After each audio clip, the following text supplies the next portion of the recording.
At Paris, French Prime Minister Paul Reynaud warned Churchill that he was on the verge of capitulation. Churchill was faced with the fact that if France surrenders, and it looks like it would be an abject, unconditional surrender given the situation, what will happen to the French fleet, which is substantial? Aircraft carriers, battleships. If the Germans can get their hands on that undamaged fleet, their ability to threaten British interests goes up exponentially. The French fleet is the most powerful fleet in European waters after the Royal Navy, and it really does hold the balance of power. If the French fleet goes over to the enemy with Italy and Germany, the British are outnumbered at sea, and they will lose the war. The alliance, signed by Britain and France, stated that neither country could surrender unless the other agreed. Churchill now told the French Prime Minister he would only allow him to seek terms with Hitler on one condition. Provided, but only provided, that the French fleet is sailed forthwith for British harbours. That night, the French Prime Minister resigned, and a new government was formed in the south of France. Ignoring Churchill's request, they broke the agreement with Britain and asked Hitler for a peace deal.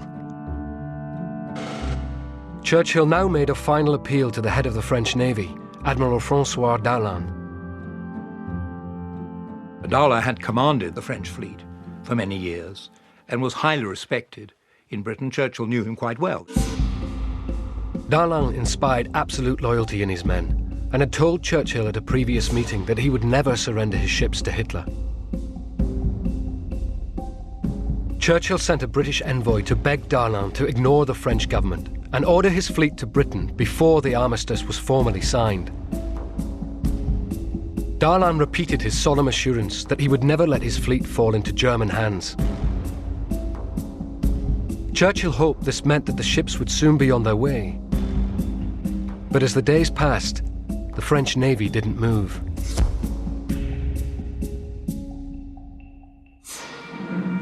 This is William L. Shirer speaking from the forest of Compiègne, where Adolf Hitler today is handing his armistice terms to France. It is 3:15 p.m. Hitler offered the French government a deal. If they accepted his conditions, they could continue to administer unoccupied southern France. One of Hitler's requirements was that the French fleet must return to home ports within weeks, where it would remain under German supervision. The French government agreed.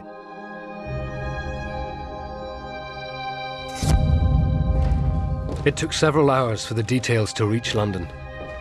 Churchill was horrified to read the agreement his allies had signed. Churchill was absolutely astonished. He was very frightened.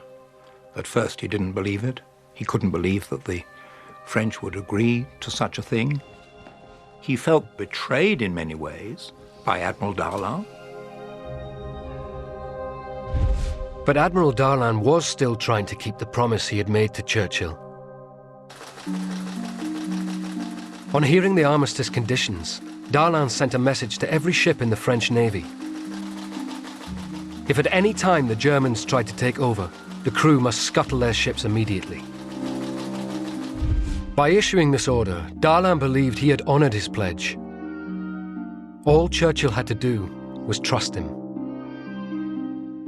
The War Cabinet had a long discussion about what should be done, and the top secret annex of the War Cabinet minutes has Churchill's response.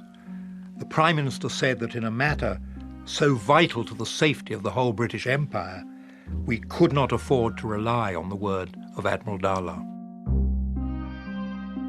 Many ministers were in favour of negotiating directly with individual French ships, in the hope that their commanders might be persuaded to ignore the armistice and join Britain's war effort.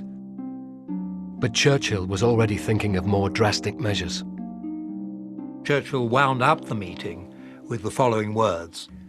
The Prime Minister agreed, but stressed that in no circumstances must we run the mortal risk of allowing these ships to fall into the hands of the enemy.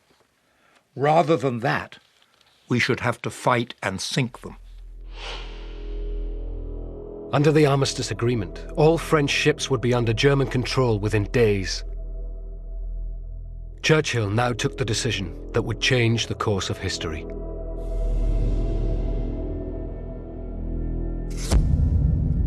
He ordered the Admiralty to draw up a plan to secure the French fleet by persuasion or by force. It was called Operation Catapult. Operation Catapult is high stakes.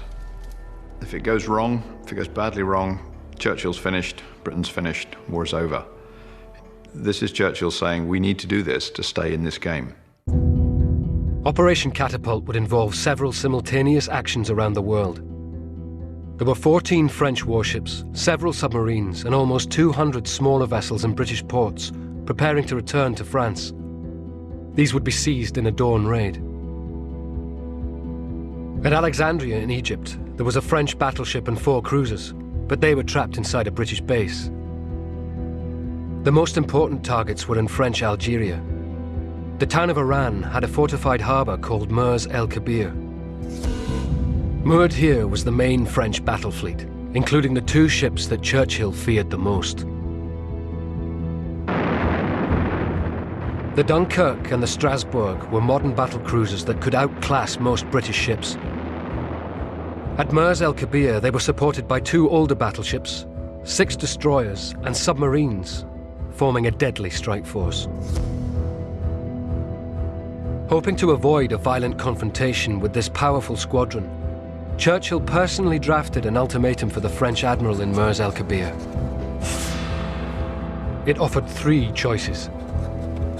A. Sail with us and continue the fight. B. Sail to a British port. C. Sail to a French port in the West Indies or to the United States. If you refuse these fair offers, I must, with profound regret, require you to sink your ships within 6 hours.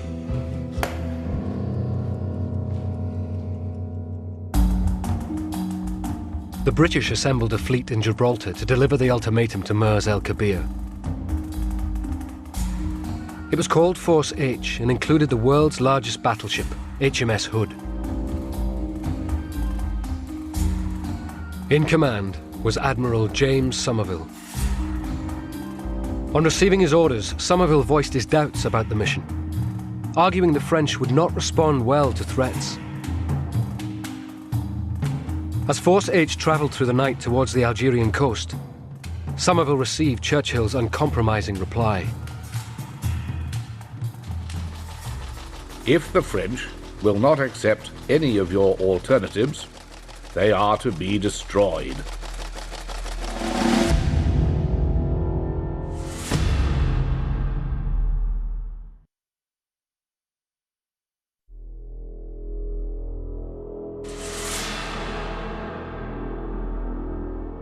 On July the 3rd, 1940, Winston Churchill launched a global operation to seize the French Navy. It began with troops boarding all French vessels in British ports.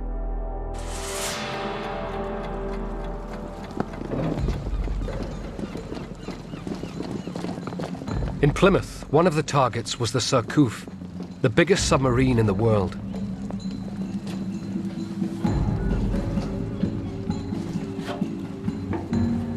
Hearing the noise upstairs, the French captain woke his men and went to investigate.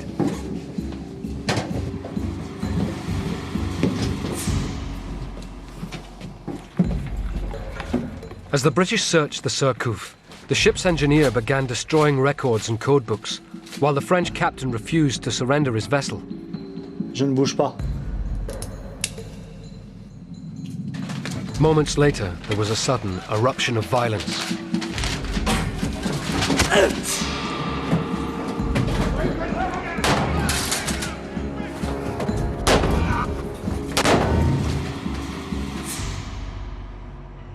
The final death toll was 4. The French engineer and 3 British servicemen. For the first time since the Battle of Waterloo, Britain and France had exchanged fire. Though the remaining crew surrendered, it was an ominous warning that peaceful seizure of the French fleet could not be guaranteed. And the real confrontation had yet to begin.